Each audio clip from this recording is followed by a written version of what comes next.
So there's this really fascinating article in the New York Post that caught my attention. Princeton student, Ivy League made me a social climbing weasel. And normally this stuff would actually catch my attention anyway, but this happened to be at a moment of perfect storm of circumstance. You see, a couple of things have been in the news in the past couple days. Number one is this monumentally stupid, beyond ridiculous argument about whether or not Jill Biden should be called a doctor. And then the other thing that happened is Ben Shapiro decided to weigh in on the doctor argument on day 4 of this argument, by the way. This has been going on for 4 flipping days now. Ben Shapiro decides to weigh in and says, if you're not impressed by Harvard Law, then you certainly should not be impressed by a degree from the University of Delaware in education when I was at Harvard Law, an actual prestigious law school. And listen, we all know that Ben Shapiro is an elitist. He is. He is an epic elitist. But it was just this perfect storm of circumstance led to this thread that I was really arguing the doctor issue hard, but this thread actually has nothing to do with that. It was actually a lot of people were just talking about how dare Jill Biden not go to an Ivy League school, and we can't take anyone seriously that is not to go to an Ivy League school, which the doctor issue is an issue of itself. The people actually think Ivy League schools have credibility and are this magic, prestigious thing that should be the pinnacle of what everyone aspires to.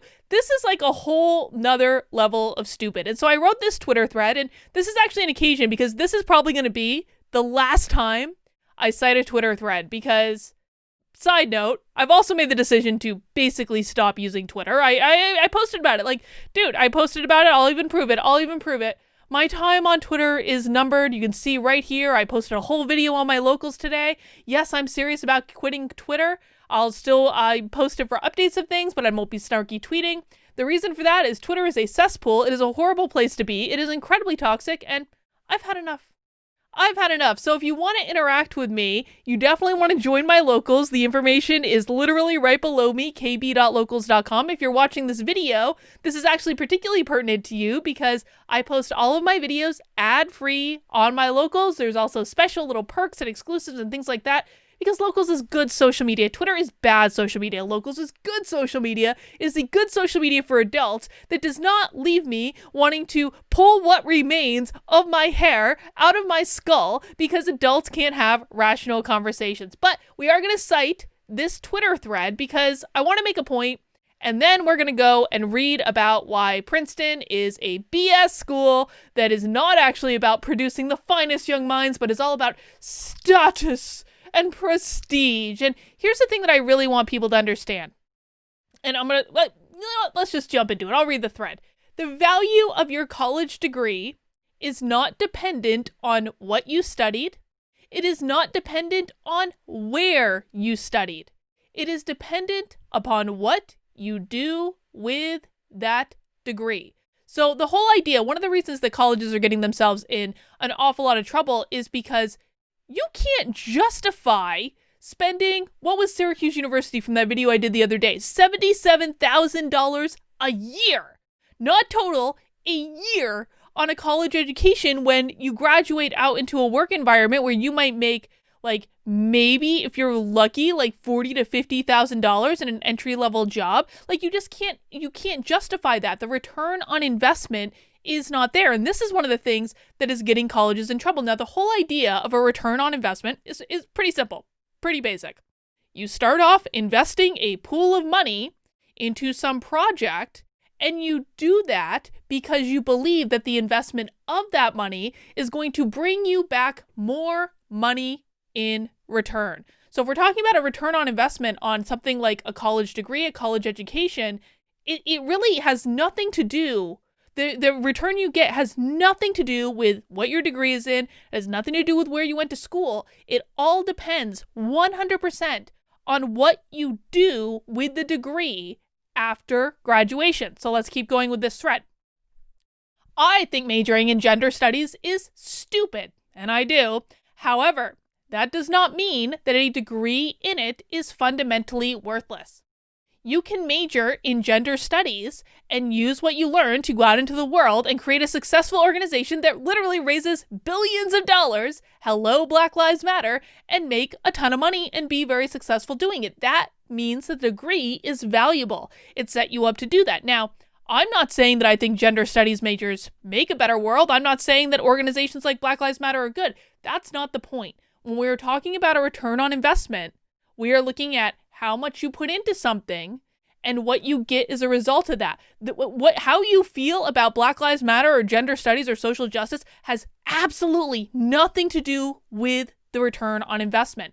The only thing we care about when it comes to the return on investment, the value of something, what something is worth in the market, is what you put into it and what people are willing to pay you on the other side. So if you have an organization like Black Lives Matter, they've literally raised billions of dollars and no one knows what they're doing with that money. So I'm going to say that yes, I'm sure the founders of Black Lives Matter have some stupid nonsense grievance studies degree, but you know what? They got their money's worth, man, because they're doing really, really well. They're sitting pretty right now. Now, that's not to say I agree with Black Lives Matter. It's not to say I like Black Lives Matter. These are two different things. People on Twitter don't understand they're two different things, which is why I'm really making sure to enumerate it. Let's keep going. Similarly, you can study medicine at Harvard, Ben Shapiro's prestigious university, and get your MD, and then decide, I don't really want to practice medicine. I want to sit on my butt and play video games all day long. That's fine. It's your life. But your degree is not worth much of anything if you don't use it. So if you come out with the most prestigious degree from the most prestigious school in the history of degrees in schools, but you sit on your butt and you don't become a doctor, then can you really say that that investment that you made in the degree is garnering a return? No, because you're not using the information in the degree. You know how I know my degree is valuable? No matter how much grief I get about it, and I do get a lot of grief for my particular degree, I built a successful consulting business with it that I can earn from any time I want. A return on investment does not depend on where you start. It depends on what you do with what you have. Again, this is how I know that my degree is valuable. I have a business. I can always, and believe me, I've been thinking a lot lately about potentially just returning to my business and giving all this stuff up. I'm not there yet. I'm not there of quitting all this shit. I always told you guys I was going to retire after I hit 100,000 subs, didn't I? I'm not there yet, but I've been thinking about it. And regardless, I can do that if I want to, because I've literally built a business that has made me significantly more money than it cost to get the degree in the first place. So that degree has a return on investment. That degree is how it's valuable. It doesn't matter at the end of the day if you guys agree with the degree or the course of study or anything else. Again, all we're looking at is what can you produce with it in the real world? How much is the market willing to pay you for the knowledge that you acquired in the course of getting the degree? That is what we're looking at. And that's why this essay from this current Princeton student, he is a current student, is really, really fascinating to me, because he's essentially saying that this is not a school about teaching young minds or the best and the brightest. This is a school about prestige and getting a high profile, powerful job in really prestigious industries. And that's all it is. And this is why I never understand why people are like, they're Harvard educated, they're Yale educated. Oh my God, the Ivy League is the pinnacle. Because for what? For what purpose? If you can go to a school that costs less, a state school or some other thing, and you put in the work, you put in the energy, and you hit the ground running after graduation, and you can go build your business, make a lot of money, and be happy? Is that something that Princeton students are not, by the way? Like, statistically, I know this is true of Harvard, about 50% of the students at Harvard are actually clinically depressed. They're not happy people because they're constantly striving after that next prestigious thing and doing everything they can to get that next prestigious thing, which we're going to see come out in this essay. But if you can meet your goals, if you know what you want to do in life and you can meet your goals through other means, well, does that make a degree from the University of Delaware less valuable? No, it means you went to exactly the right school to help you get where you want to go. Now, one of the arguments that I heard today is like, Carlin, you could have achieved this without even going to college and without getting a degree. Well, that's actually not true, because the degree program I went to taught me the material I needed to know in order to run my business effectively and effectively serve clients. And that's just true at the end of the day. Could I have gotten it from reading books? Sure, I guess. but I wouldn't have had any structure. I wouldn't have had any guidance. I wouldn't have had any mentorship. And that was all part of the equation. So these are things that you need to take into consideration, not just the name of the Ivy League school. All right, let's read this essay. Princeton student Ivy League made me a social climber. And this is probably going to be a little bit of a longer video because I do really want to read this whole essay. It's a really good essay. So let's dig in. You won't catch Scott Newman whistling Old Nassau. He gave preppy Princeton University the finger and fled as far away from New Jersey as he could just 1 year before graduation.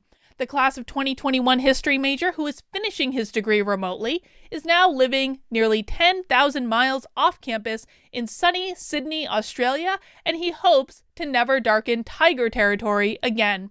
One of the best things about Australia is that no one even knows what Princeton is, the 22-year-old told the Post. I'm grateful that I got such a great education, but I regret going to Princeton. I wouldn't send my kids there. I wouldn't recommend it to anyone else. On paper, Newman said, Newman is just the sort of kid I'm going to start that again. On paper, Newman is just the sort of kid you'd expect to excel at a school like Princeton. A triplet, he grew up in a wealthy family on the Upper East Side. He went to boarding school at Lawrenceville in New Jersey and spent summers in Paris or on the south of France. But as a freshman, Newman was horrified by the unfriendly, uninspired, and corporatized culture on campus, where prestige-intoxicated students were groomed for soul-crushing careers in investment banking, consulting, and tech. Now, in his senior year, he's published a provocative memoir, The Night Before the Morning After, that spills the beans on the supposedly high-minded institution and its sycophant students. Princeton, at least to a degree, made me into a social climbing weasel, and it was effing disgusting, writes Newman in his book, channeling his literary heroes Hunter S. Thompson, Jay McEnany, and fellow Princetonian F. Scott Fitzgerald. Like everyone else, I got sucked into the vortex, going to all the dinners, sending all the follow-up networking emails, and taking for granted the investment banking was where I was headed. Eventually, I had the willpower to pull myself out, but it wasn't easy. He's not dropping out of school this late in the game, but upon reflection, Newman said that his time would have been better spent hitchhiking, chatting to strangers in dive bars, and making mistakes rather than the pursuit of a distinguished diploma. He now plans to write full-time after graduation. Dude, I completely agree with that. I do not think that people of his age are capable of making these life decisions, especially listen, our brain doesn't fully develop the logic and reason function of it until we're 25 years old. It makes absolutely no sense to me that kids place everything on going to the most prestigious college and getting out and getting the prestigious job. But it makes sense given that they've all been taught by people like Ben Shapiro that is the pinnacle of what they can achieve, and it's just not true. What people should be striving for is what makes them happy. I'm going to stand to bet that most students in Princeton have never really thought about what truly makes them happy, what course of study would make them truly happy, what jobs in the real world would make them truly happy, because what they've been trained to do their entire life is to be the perfect specimen of human that would get into a place like Princeton. I regret not making friends, Newman wrote of the sacrifices he made to get into Princeton. I regret not taking sports seriously and getting the experience of being a part of a team. I regret skipping birthdays and plays and school dances and social events, and I regret keeping my nose so effing clean. It wasn't worth it. More than anything, I regret not getting in any trouble. I completely identify with this statement, man. Oh my God. I cannot tell you guys growing up how anxiety-ridden I was about not being the perfect specimen of person at every possible occasion. It was a horrible, horrible experience. And I think a lot of people probably go through this. I think, the things I've learned in my 30s, I'm nearing the end of my 30s in about 4 months. I'll tell you what, I'm not looking forward to that. But the things I've learned in my 30s, dude, if I'd known this in my 20s, I would have lived a completely different life. I'll tell you what. His tell-all, among other formative life events, also reveals how he and other privileged kids game the elite college system, not through bribery a la the college admissions scandal, but by putting on a show. Newman got into 19 of the U.S.'s top universities and 6 out of the 8 Ivies through a process that often felt like deeply cynical expertise in resume padding, flattery, and playing an angle. I looked at it rationally. When you have a when you have a single-digit acceptance rate, when you take just 6 out of 100 kids, it's not about being smart or well-rounded. It's about knowing how to play the game better.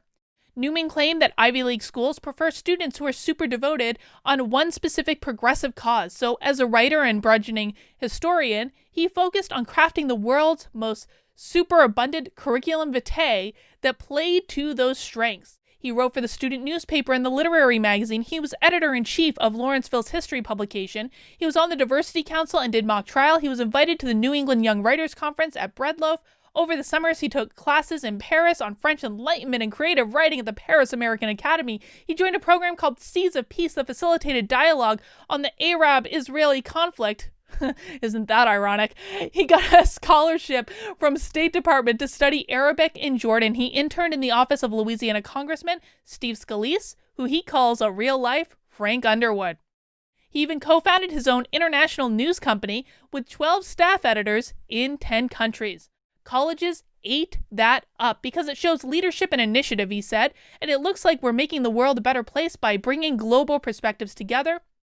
Basically, it was an exercise in resume padding. Sure, I cared about those causes, but looking back now, in the words of Walter White, I did it for me. I wasn't trying to save the world. I was trying to get into school. And imagine what he could have done. I mean, thank God. I'm so happy for this kid that he has figured out so young and coming from such a privileged background and, going through this experience. It is a miracle that this kid at such a young age has figured out that this stuff doesn't make anyone happy. This should never be the goal.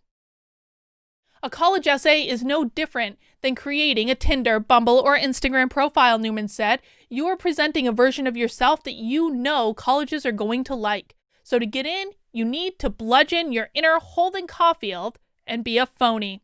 They don't want genuinely interesting people, Newman writes, of the nation's top schools. All they want is some kid interested in the flavor of the day, which at the time that I was applying to colleges and dealing with this, all the save the world pandering. In reality, Newman wrote that he's the type to spill beer on a fellow Guns N' Roses loving concert goer. Shakespeare is fine, he added, but for him, Charles Bukowski is just as good. And the day he got the call that he'd been accepted to Princeton, he was kicking back in bed in boxers, watching Netflix and drinking a Corona. Needless to say, those details never made the cut. Newman was ultimately rejected from Yale and waitlisted at Harvard and Princeton. What tips the scales, he says, was relentless networking. I was going crazy, he said. I felt cheated. So I visited Princeton's campus over spring break and I charmed my way into their parents, metaphorically. I want to hang out with this kid. I really do. I think it'd be fascinating. I'm going to try to get him on this channel. Newman said that his campaign to secure his spot began with gushy letters to professors. He told them he was a high school senior, fascinated by their research, who would love to sit in on their class. After sitting in, he introduced himself and kept the conversation going over email. He contacted a girl who had won a big student prize, asked her to give him a tour of campus. He introduced himself to the editor-in-chief of the student newspaper, and he leveraged all of those contacts into letters of recommendation and clout that he included in a Hail Mary letter to admission. It says, I've been admitted to some great schools, yada, yada, yada, but my heart lies with Princeton. I sent a version of the same letter to Harvard, he said with a laugh. Newman describes his college peers as socially stunted weirdos who worship at the altar of Mammon. Ironically, they started out progressively minded dreamers, he said. A lot of Princeton students started out wanting to be doctors who do good in the world, he said. But that goes away really quickly under the pressure to work in the holy trinity of banking, consulting, or tech. I'll tell you what, man, some of the people that work for the major consulting companies like McKinsey, they're some of the stupidest people you will ever meet in your life that completely lack common sense and life experience. And we know exactly why, because they're fed out of places like Princeton and Harvard and Yale. You have to have basically an Ivy League degree to get into working for those companies. And it's absolutely ridiculous. Why major organizations are looking for advice from Ivy League graduates who really don't really have much life experience is honestly beyond my understanding. It just makes absolutely no practical sense. But whatever, it is what it is, and they make a lot of money doing it. Newman, for instance, had dreamed of becoming a writer, but after a little time at Princeton, he felt that banking was the best thing to do. Oh my God, this kid would have been so miserable if he'd become a banker. Thank God he discovered how to become, is focusing on writing. He would have been miserable. Worse still, Newman said of his peers, don't even need that elevated income. A year at Princeton, including tuition, room and board, and more, will currently set you back $75,210. While most elite schools provide aid for low-income students, kids like Newman have family can afford that and then some. It's all about status. They're not doing it for the money, he wrote. They're doing it for the prestige. That desire to get the prestige orgasm, I think, pervades all of Princeton. To keep up, socially ambitious students live in fear of making a mistake or even thinking a thought that might hurt their chances of ascending the corporate ladder. It's an environment that stifles any kind of creativity. Kids aren't talking about Kierkegaard or Hegel. They're strategizing about how to look good for Goldman Sachs. It's all about being part of an elite club. And this is why people who find themselves in this little prestige, this prestige trap, I'm going to call it, they're never going to be happy. They're really not, because once they achieve one goal, once they get into Princeton or Harvard or Yale, it's going to be about achieving the next goal. And if you think about it, 99% of the kids who got into Princeton, probably in the top 1% of their class. Well, guess what? Once they get into Princeton, only 1% of that 99% is going to be top of the class at Princeton. So the rest of the 99% are out of luck, and they're going to feel miserable. Oh, I'm not at the top 1% of my class. I'm never going to be able to get the job. I'm never going to build a family, white picket fence. Every time they meet a goal, they keep striving after that next goal. They don't know how to live in the moment and experience life and learn and make mistakes and grow from those mistakes. And it sounds like he really has. So good for him, man. I really am going to reach out to this kid, try to get him to come on this channel, have a little chat with me. I'd be fascinated to hear what switched for him that made him go, banking is nonsense and I don't want to do it. I want to be a writer instead. If we can figure out that would be the key to the kingdom for so many people. So guys, the moral of the story in this is that nonsense like this, it's all BS. It doesn't mean anything. It really, really doesn't. Do what you want to do. Follow what you want to do. Figure out what your passion is. And, if you, don't go to school because you think it's the best school to go to or it's going to give you the fancy degree. What you do in life does not depend on where you went to school, what your degree's in. It depends on how you show up every single day and really understand what drives you, what excites you, what makes you happy. That's the key to the kingdom. That's all I've got for right now. If you enjoyed this video, I hope you'll consider subscribing to the channel. I do daily content around news, politics, culture, really anything I find interesting. The little red subscribe button is right down there below. And again, I would encourage everyone, if you want to interact with me on social media, join my locals. It's social media for adults. It's awesome. I hope to see you there, and I'll see you soon.